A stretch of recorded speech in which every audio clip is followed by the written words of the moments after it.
This is the My Child Will Thrive podcast, and I'm your host, Tara Hunkin, nutritional therapy practitioner, certified GAPS practitioner, restorative wellness practitioner, and mother. I'm thrilled to share with you the latest information, tips, resources, and tools to help you on the path to recovery for your child with ADHD, autism, sensory processing disorder, or learning disabilities. My own experiences with my daughter, combined with as much training as I can get my hands on, research I can dig into, and conferences I can attend, have helped me to develop systems and tools for parents like you who feel overwhelmed trying to help their children. So sit back as I share another great topic to help you on your journey. A quick disclaimer before we get started. My Child Will Thrive is not a substitute for working with a qualified healthcare practitioner. The information provided on this podcast is not intended to diagnose or treat your child. Please consult your healthcare practitioner before implementing any information or treatments that you have learned about on this podcast. There are many gifted, passionate, and knowledgeable practitioners with hundreds, if not thousands, of hours of study and clinical experience available to help guide you.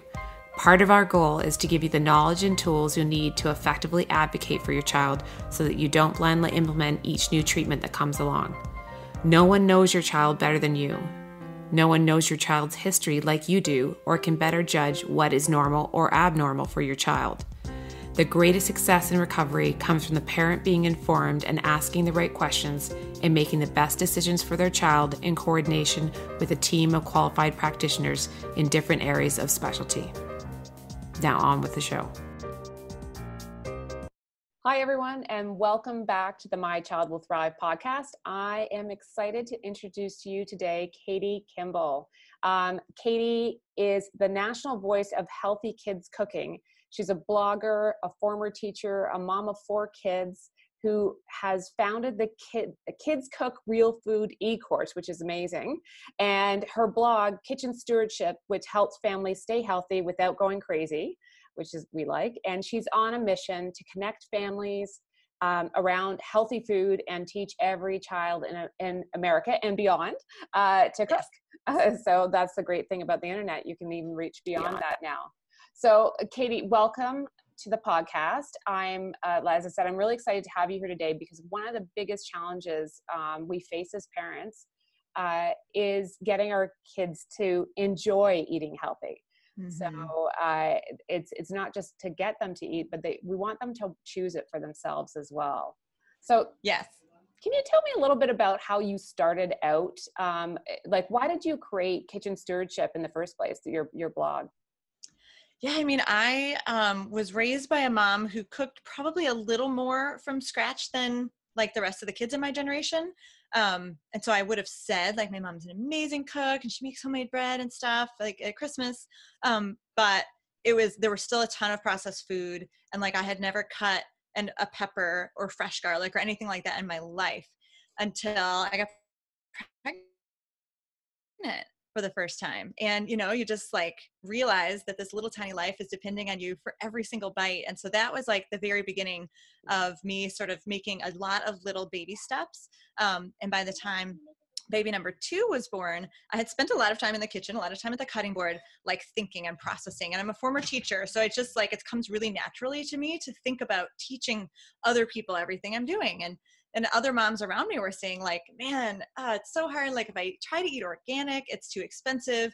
And if I try to like make things from scratch, I don't have time for that. And so I felt other people's tension, like pulling you in all these directions. Mm-hmm. And I would think as I'm chopping or preparing food in the kitchen, like, there really are some habits and techniques that you can do in the kitchen that like get everything. They're budget friendly. They don't take that much time, and they're really nutritious, and they're good for the environment. So those are the 4 pillars of Kitchen Stewardship, where we try to find those habits that kind of meet in the middle. And that's the not going crazy part. Like, how can you be healthy without completely losing your mind, your time, or your budget, and still take care of your family's nutrition and the environment? So that's where Kitchen Stewardship sort of grew out of, was me wanting to just teach other people, like, you can do this, give yourself grace, just take those baby steps instead of trying to change everything all at once, which is a pretty solid recipe for failure. And just watch yourself grow. And so we dig into research a lot and share simple recipes and techniques there. That's amazing. It is amazing how many of us, even in our generation, didn't learn to cook. Mm-hmm. And so it becomes, obviously, if you haven't even learned yourself, or only have some basic skills yourself, then to then try to pass that along, actually we're passing the wrong thing along to the next generation, which is, and a lot of that is driven out of the lack of time that people feel like they have to do these things. So, well, I'm sure we'll get into that a little bit too. Yep. But let's talk about strategies around, first of all, that you found to help kids eat healthier in general. Mm-hmm. I like to flip this question on its head a little bit, because I think a lot of times when families struggle with healthy eating, we focus on the dinner table, we focus on the food we're eating them. And there are some really good strategies too for just kind of the how and why of eating at the dinner table. But I really think that it's even more effective and more powerful to rewind a little bit and forget the dinner table altogether and talk about what we do before dinner even hits the table. Mm. Are we getting the kids involved in the kitchen when, number one, there's no pressure to eat? That's huge, because kids feel that like, oh, mom and dad want me to eat, and it's this big, power struggle, and it's confusing and I don't like it. But when you're in the kitchen, that pressure's not there. And science also tells us that any exposure to food helps sort of fill that exposure bucket, right? And so especially for our very selective eaters, they might need 157 exposures to a food, let's say broccoli, before they're going to eat it. And that's a lot of little pieces of broccoli to put on your kid's plate, man. 157, like I'm tired just thinking about it. But if they shop for the food, wash the food, cut the food, serve the food, all those count. So you can like fill that exposure bucket much quicker with less pressure on the child. So that's the second reason. So less pressure to eat, filling that exposure bucket, and then feeling a sense of ownership. Right? Like kids, when they're involved with making the food, there's a certain sense of like an open loop where they almost want to complete that loop by at least tasting it and experiencing, beginning to end the whole process. And parents will say, well, I've had my kids try preparing food before and it didn't work. They did not eat that thing. And I'm like, well, it's not, it's not a sprint, it's a marathon, and it's not magic pixie dust. Like you'll try, prepare the food and thou shalt eat it. No, but it helps. It helps nudge them in the right direction. And like you said, we don't want kids to just eat the food as if it's a prescription. We want them to take ownership, to believe that it's, both good for them and fun for them, so that when they're out of our houses, whether that's, when they're in middle school or high school, they're out of our homes a lot more, or when they're adults on their own, we want them to be able to actually both have the capacity and the skills and the desire to cook and eat healthy food for themselves. Yeah, no, it is a really big one. I mean, I hear often, well, my kids are at the age where they're young, they're teenagers, and they get more and more freedom and ability to go select what they're eating now. Yep. Because it's not as constrained by the four walls of our home or what I make sure that goes in their lunch. In the past, they now pack their own lunch. Mm-hmm. But even then, when they get outside or they go to friends' house, which happens more and more, you have to make sure they're making great choices. And the only way I can think of that will really works long term is to educate them on why they need to be eating well, and showing them, like you said, through exposure in the kitchen, which I think is a really great way of looking at it. The more they see that and appreciate that, I think they really do start to, it ingrains in them something, as opposed to just because I told you so. Mm-hmm. Doesn't work long term. Yeah. And even if a child believes that healthy food's important, if they don't know how to cut an onion, or they don't know how to take meat out of a package and get it from raw to edible, like they're still going to probably fall back on convenience foods or spend a lot of money on like expensive pre-prepared kind of whole foods ish stuff, so you've got to build those skills or they're going to flounder. Yeah. So why I touched on it a little bit, but why do you think that most parents aren't teaching their kids to cook? Yeah, it's hard, like no bones about it. First of all, because many of us maybe weren't taught to cook as kids. And that's the story I started hearing from my community at Kitchen Stewardship. Like, man, I really do want to be healthy, but I was never even taught to cook. Like, I don't have the foundation. And I could see it happening in my own house too, where like I was not necessarily teaching my kids to cook. And here I was teaching people like all around the world to cook. And I was a teacher. I have a teaching degree. I'm like, oh my gosh, I'm forgetting the most important people in my life. So that's why I started Kids Cook Real Food, just because I know, A, like if we don't have the skills, we're not passing them on. And B, I think a lot of parents say like, man, kids are too messy. Kids are too slow. Like I need to get dinner on the table stat. There's no way I can slow down. A lot of kids, by the time we're kind of interested in teaching them when they're 8 and 9 years old, they're not very motivated anymore. They're like, oh man. And you're thinking, oh, yeah. Like I've had to do, make your bed, get dressed, brush your teeth, do your homework, amount of energy for come cook dinner with me. You know what I mean? So there's no doubt about it that it's just difficult. And so my mission here is to figure out like, how do we motivate each other? How do we motivate parents in general to be like, oh my gosh, this is as important as homework and brushing your teeth, and maybe more important than making your bed. Yeah. Yeah, really. I mean, what's going to happen if the bed's not made, right? Right. Yeah.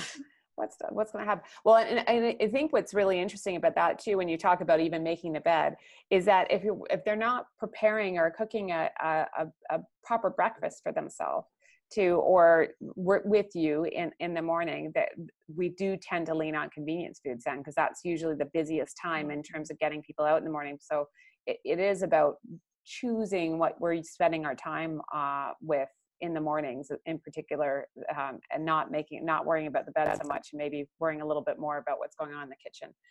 And I'm just as guilty for that in the past as well. Now I let the beds go unmade. It makes me twitch a little bit, but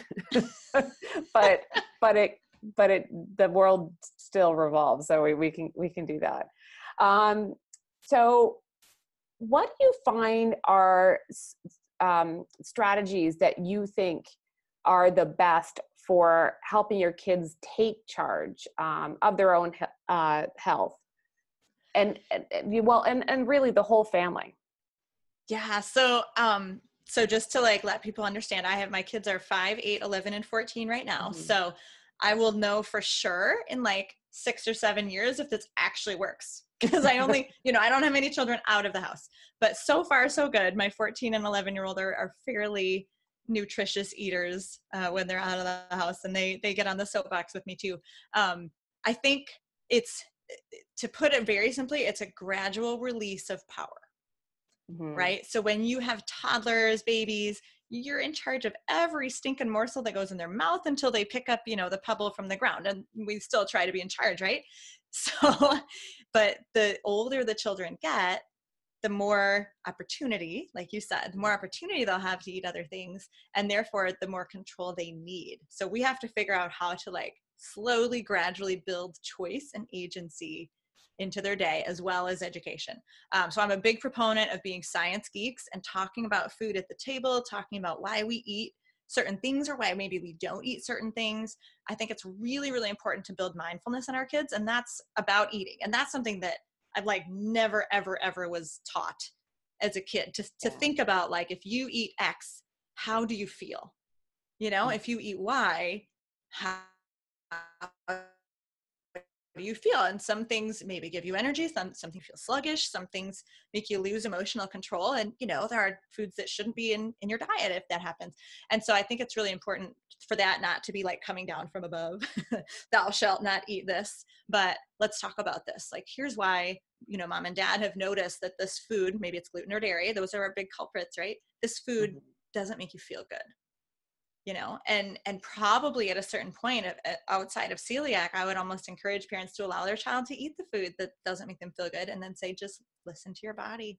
I really want you to pay attention, so we need to form that connection between the brain, what the food we're eating, and our body's reaction, so that kids can notice that. And then I use a phrase all the time. I say, listen to your body. It's good to listen to your body, and know when you're full, know what makes you feel, good, know when you should stop eating, know when you're hungry, all those things. So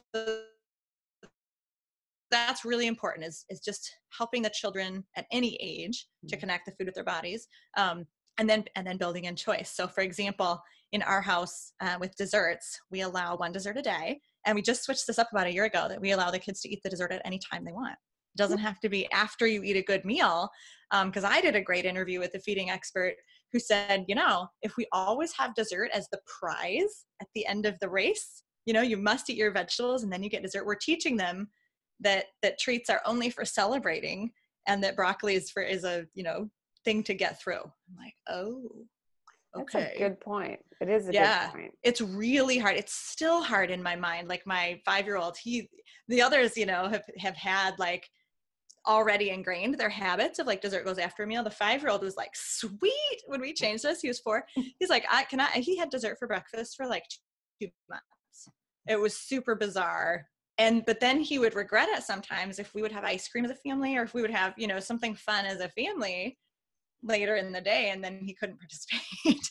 So, and so that hurt a little bit, but we had to be consistent. And that was part of him learning like how to make his own choices. Right. And so whether it's with treats or not, you can build some element of choice into what your kids are doing. And, obviously teach them balance. And so a kindergartner is probably going to have fewer choices than say a 6th grader. By the time my kids are in middle school, when it comes to, let's say, treats or desserts, I usually say, I'm going to trust you. I'm going to trust you to make your own decisions. Right.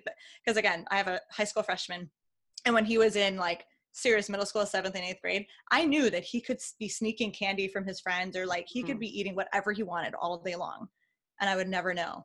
And so for me to have that one treat on him is just like, I'm going to lose, So I sat down and had a conversation with him, and I said, listen, like, you need to know your body. You need to know what you can handle, and our bodies can filter some junk, but not too much. So, you make your own decisions. And the only like rule that I'll never lift is just don't lie to mom about food. Yeah. If I ask you, did you eat such and such, or are these candy wrappers in the garbage yours? Like, just don't lie to me. As long as we have open communication, I have to, and sometimes that means they fail. Sometimes that means they eat something they shouldn't, but it's better for them to fail. So, and in my house, we can talk about it than like be the college student who's eating like bowls of Skittles for breakfast, because he never had Skittles in his life or whatever it may be. So there's this gradual release of control with teaching mindfulness and educating about how food fuels our bodies. I hope that's the secret sauce. I hope that's the recipe for success.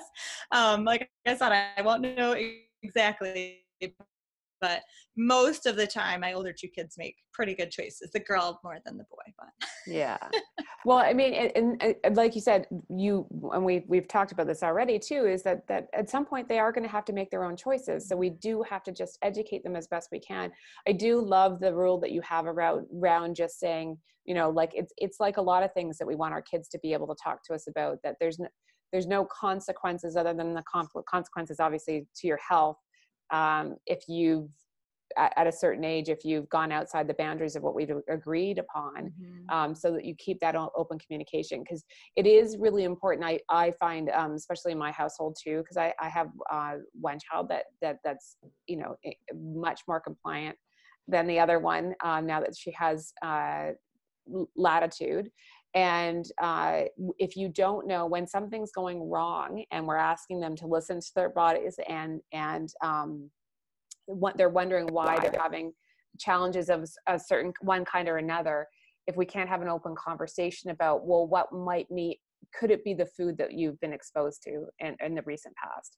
And if you can't have that conversation open and honestly, you're not going to be able to figure out what might be causing the problem, and you can just spin your wheels a lot. And for them, it's really frustrating too. So it does, I love what you're doing in terms of fostering that open communication, and the consequences, like I said, are only the consequences to their own health and from their own choices. So I think that it is very, very important to do that.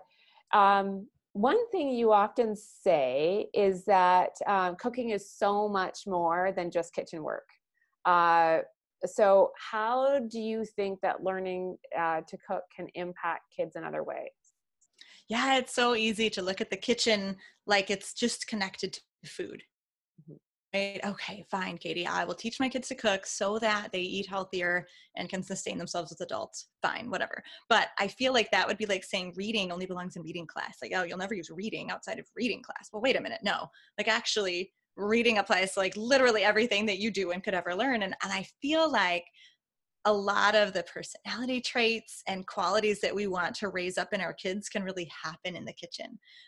Meaning that when you're working together with your kids, that's when they're going to get your sense of sense of humor, your sense of being a good friend, your sense of being open and sharing with each other. And so it's this amazing opportunity to connect as family members because you're working together for a common goal, right? There's nothing that brings people together more than that effort and that working for a common goal. I think, it's important to many people to build generosity in kids, to build kids who are willing to serve others. And again, like, you don't have to tell a child that they've done a good job when you create an opportunity for them to serve others food, sustenance, something that people need to survive 3 times a day. And that also I see as this huge opportunity for self-esteem and confidence. We've worked so hard in the last couple of decades to build self-esteem. And I use air quotes on that only because I think our efforts are well-intentioned but errant. Because we've built self-esteem by like sticking their papers to the fridge and saying good job about everything and giving participation trophies and medals. And we've gone so far, like we've pushed it so far to just thinking that everything a child does is amazing, that the children know that nothing we say matters, right? When we tell them how amazing they are. So they need to feel that experience of being able to do something, right? To serve someone food, to nourish someone else's body, or to nourish their own body and fulfill that basic need. Like, no one has to say good job, right? So there's this amazing sense of self-esteem and confidence. And I see that confidence, like in our own family, it spills out into other areas of life. It's not just in the kitchen, it's not just food, but when you know that you're, especially for younger children, or like middle-sized kids, I guess, when you know that you're doing stuff like cooking a whole meal for your family that most of the other kids in your class aren't doing, you feel like hot stuff. and like my daughter last year in 5th grade, she's very, very reserved, very quiet. She ran for class officer. And I thought, this is very surprising, but she wrote her little speech and it talked about babysitting her little brothers and making dinner for her family. And I'm like, that's exactly what I hoped would happen, but it was still like a really nice surprise. And then the last thing is creativity. We live in this digital age where we're not doing enough with our hands and we're not doing enough that's like really creative work. And so the kitchen is both.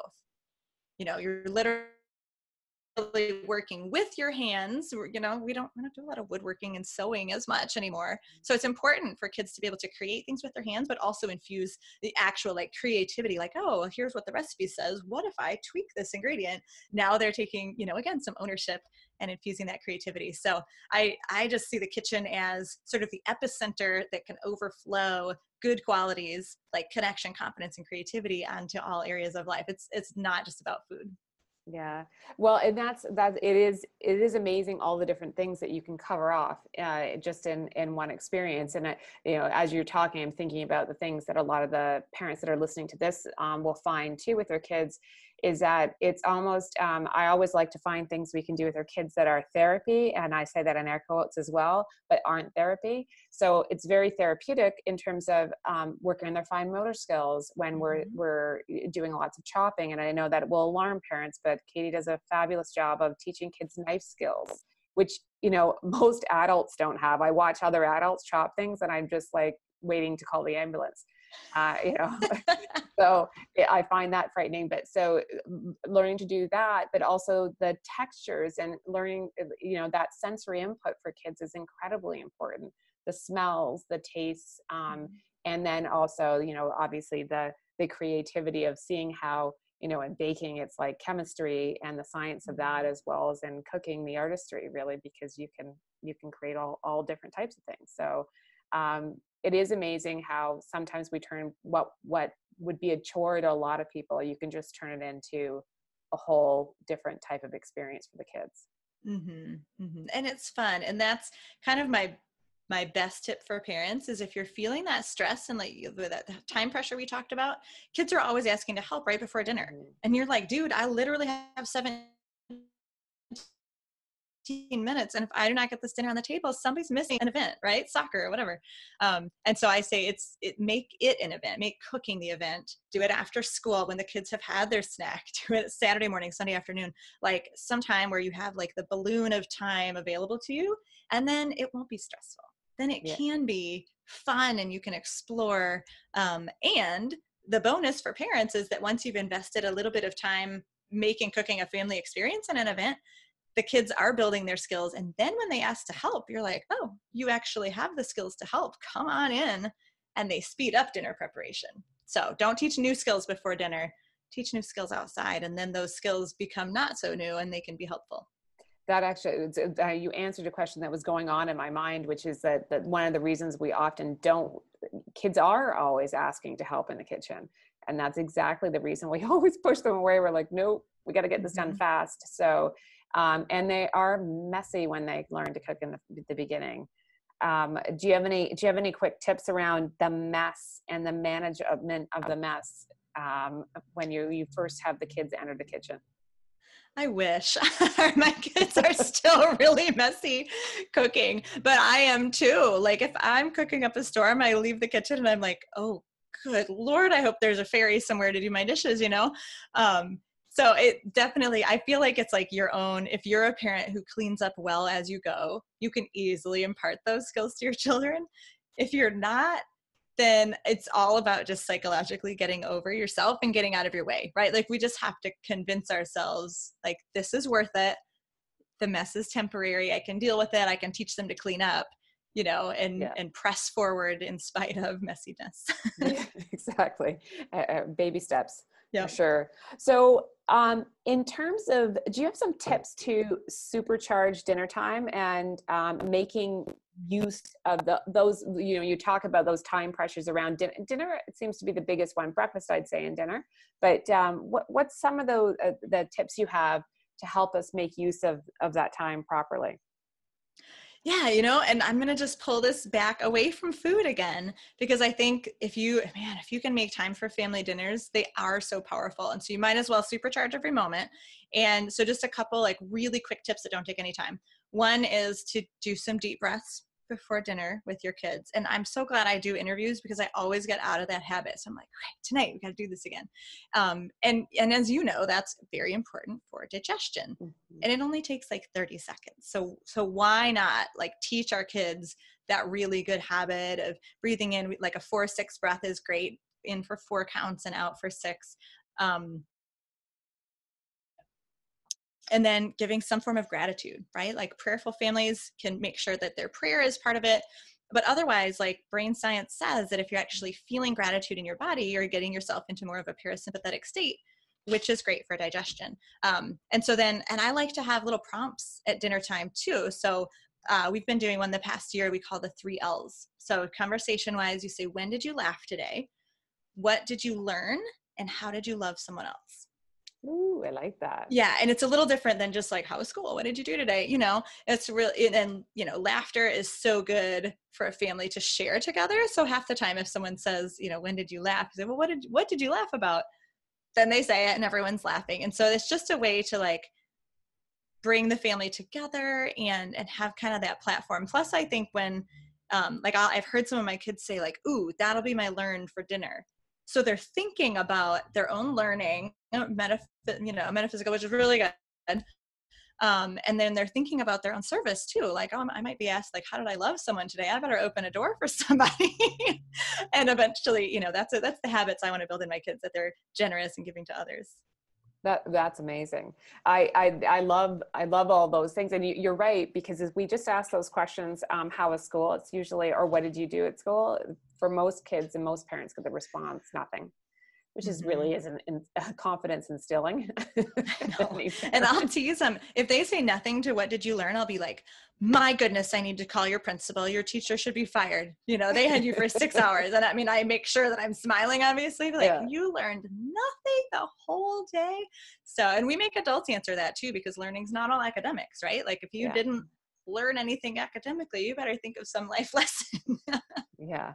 Well, yeah, sadly, I think I get one every day. So it's opportunities to improve, right? On a daily basis. Right. Exactly. So before we wrap up, I really would love for you to tell parents about your Kids Cook Real Food eCourse, because I think it's such a great way, especially for the parents that are out there that don't feel that they're great at cooking, or they don't really know or understand how to cook or use a knife, like I was just talking about. Mm-hmm. Those adults that I know that are out there chopping things, both inefficiently and very dangerously. So I'd love for you to tell everybody about what the course is all about, and how you've created it to really serve kids. Yeah, my mission's to like make a roadmap for busy moms, busy families who just don't really know where to start. So as a teacher myself, I thought about what's developmentally appropriate for different ages, and how can we like sort of build one skill on a next so that the skills you learn earlier loop back in. So like all the thinking is done for you. That's my promise. Like you don't have to think, which is an amazing gift for a parent, right? Yeah. You do not have to think. Yeah. And I set that up into 3 levels. Yeah. So we've got our preschoolers and sort of our early elementary, like once they can read, and then our advanced kids, our ages 8 and up. And with our preschoolers, we do a lot of that fine motor skill work. That's the same academic skills they need in preschool to hold a pencil and to cut and all that stuff. And the goal with our little ones is just to really have a positive experience, and to connect with the parents, and to give parents a way to be able to say yes. You know, your 3-year-old says, "Can I help?" And it's so easy to say, "No, not right now. This is mommy's space." And so I want it to be much easier for you to say, "Yes, you've learned your measuring skills, and mommy needs, Italian seasoning and salt and pepper for this meal." Like, it doesn't have to be fancy, right? You set your preschooler up at the table with those ingredients, and help them find the spoon. Like, we have special ways for little kids to rename the spoons so that they don't have to read, they don't have to know numbers. And maybe it'll take your 3-year-old 10 minutes to correctly measure the salt, the pepper, and the Italian seasoning, but you're still in the kitchen doing your work. So that's kind of the magic of what we do, is we empower kids to be able to do even small jobs on their own at really young ages. We do get the sharp knives in the hands of our intermediate kids. So starting about 6 or 7 years old, we're using a sharp knife, but it's the right size of the knife for the size of the child and the right food. That's an equation that you can't really mess with. You don't do a big apple with a paring knife. You know what I mean? It's just things that, like, again, I've done the thinking for you. Parents don't have to. And we get those early readers also to the stove, and their goal is really to be able to follow the whole recipe completely by themselves. So the confidence is just exploding at that age. It's the age they're learning to read and write very proficiently. Like, if you have a child who's past 3rd grade, like, they're reading and writing from 1st through 3rd grade, immense increase, right? In what they can do.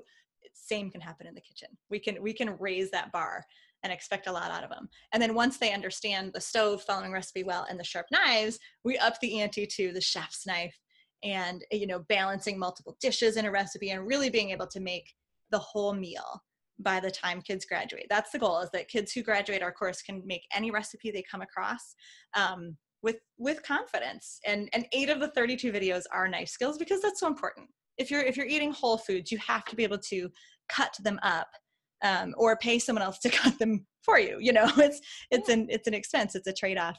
And it's really allergy friendly. I know you have a lot of gluten and dairy free people and listeners out there. So I come from a place of understanding these allergies are really a part of our lives now, and I want all kids to be able to access cooking. So it's safe even for celiacs, because it's your kitchen.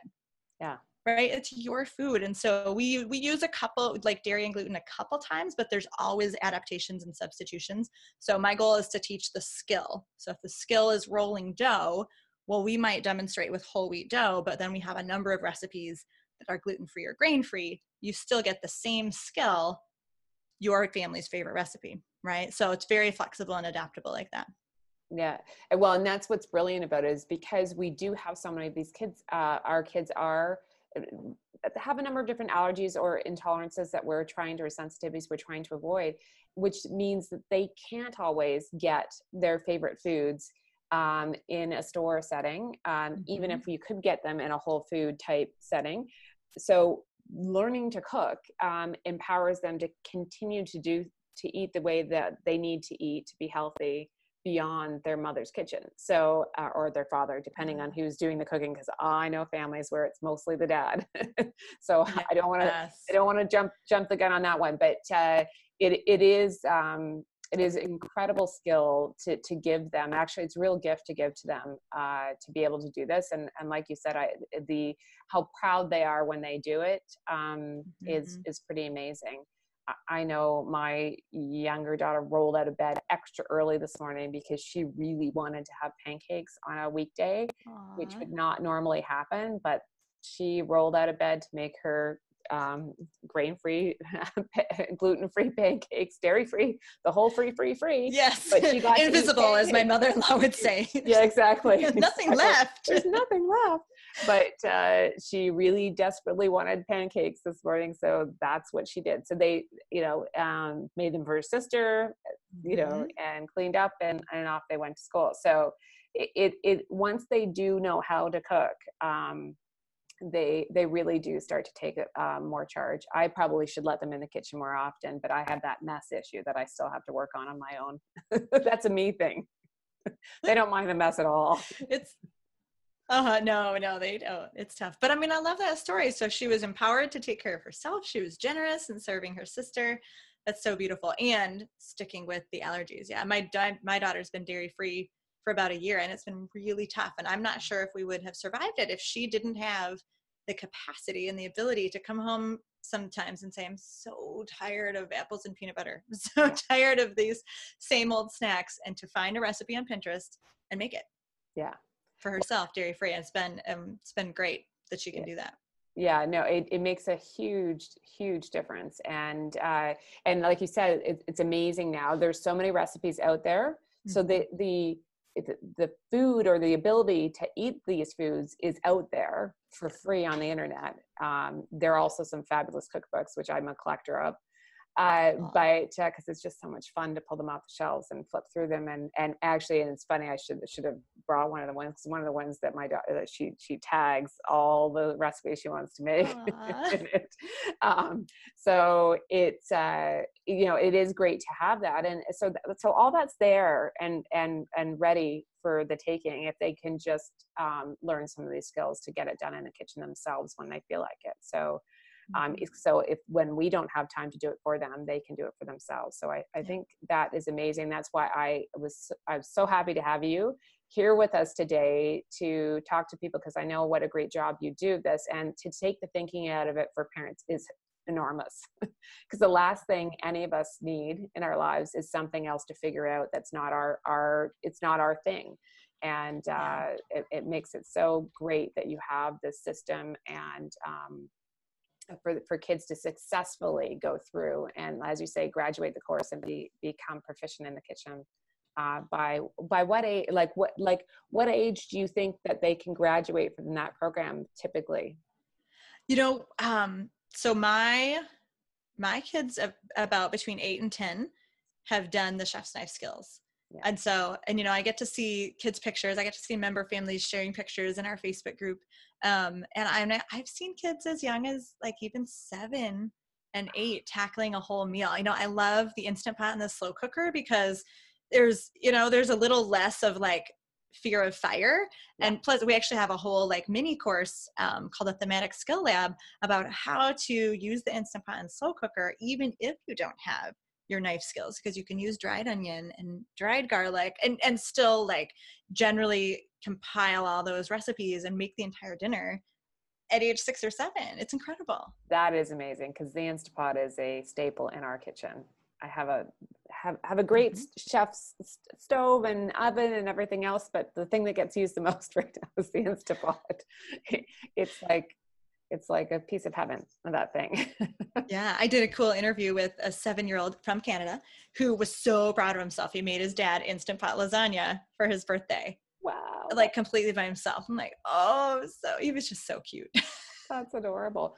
Well, thank you so much for coming on today and sharing this. Where can people find, obviously your blog as well as the course? Sure. So kidscookrealfood.com is the course. And if enrollment's closed, there's always something free to help move you along. So I'm always there to support parents. And kitchenstewardship.com is the blog. And that's where like the families can dig into, the adults dig into recipes and research and all that stuff. And we're on Facebook and Instagram as well. Wonderful. And I'll make sure that I put links to everything below too, if you're looking at this on your phone or on your computer at home, so that you can get there very quickly. Thanks again, Katie, for joining me today. And I look forward to talking to you again in the future. Absolutely. My pleasure. Awesome. That's a wrap. Thanks for joining me this week on the My Child Will Thrive podcast. Today's episode is sponsored by the My Child Essentials membership box, a quarterly subscription box curated by me to give you the tools you need to help your child thrive too. If you haven't already, be sure to subscribe to the podcast, and if you can spare a moment to give us a review, we'd love the feedback. Thanks for joining me today. This is Tara Hunkin, and I'll catch you on the next podcast or over at mychildwillthrive.com.